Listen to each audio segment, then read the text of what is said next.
Hey everyone, welcome back to this week's reading of Shard of the Sun. It's a short chapter this time, so this will be a shorter video, but we'll go ahead and jump into it. Chapter 8. Gaetano is dying, Justice said somberly. A great murmur ran through the gathering of priests. This is a sad time for us, but we must hold off on our grieving. This council must vote for a new leader.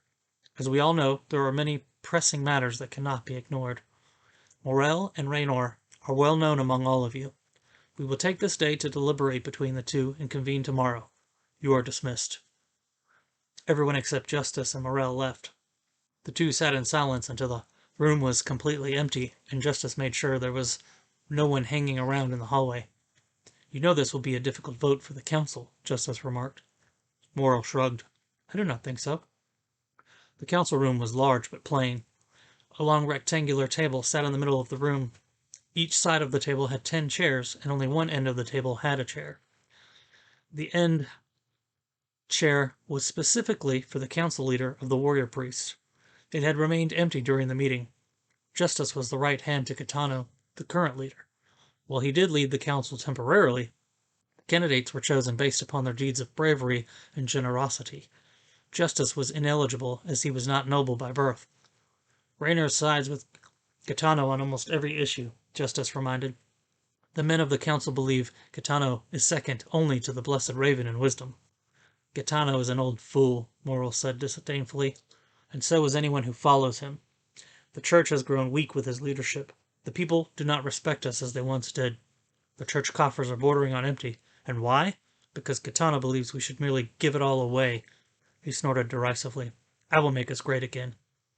Justice smiled. You speak with such passion. I believe you can do what you say.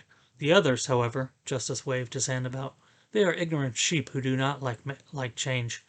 I think you will be hard-pressed to beat out Raynor with your visionary changes. Morel tapped his finger on the table contemplatively. Unless Raynor wasn't in the running. Justice looked confused. How would he not be? Accidents happen all the time, especially in the field, Morel answered. Justice was aghast. Do not speak such wickedness. He made a motion in the air with his hand, one that was a common sign of warding evil off. Morel laughed. I was just jesting with you, my friend. I would never think of such a thing. Besides, I would need him at my side, as Gaetano has needed you all these years. I will just have to show the council that I am more qualified. A simple task.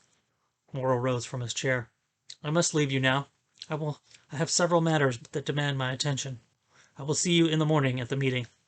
Justice nodded, and he took his leave. Morel cursed Justice as he navigated his way through the corridors. The man was so righteous-minded it drove him crazy.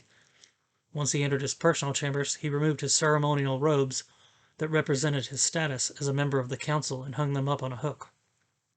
He entered his washing room. A small table sat against the far wall.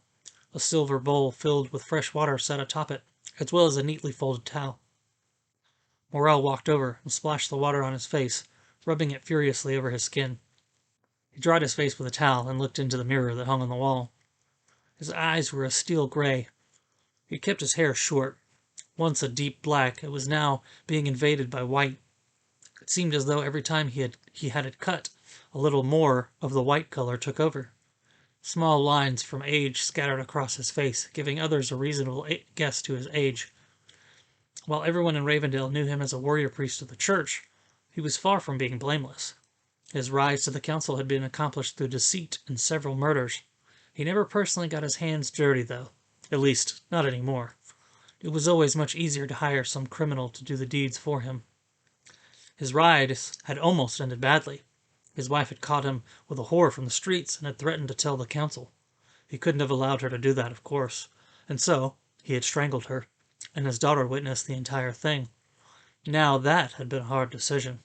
Looking back and considering all he had gained, he would have gladly burned her eyes out again if he had to.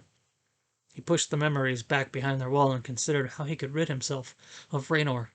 He could hire someone to pay him a visit, but it seemed too risky. Perhaps he could find some way to push the council meeting back. Morel growled in frustration and left the washing room. He threw himself into a chair and rubbed his temples. He had to figure out something. All right. That was it. Like I said, short one this week, but story continues next week. And see you then.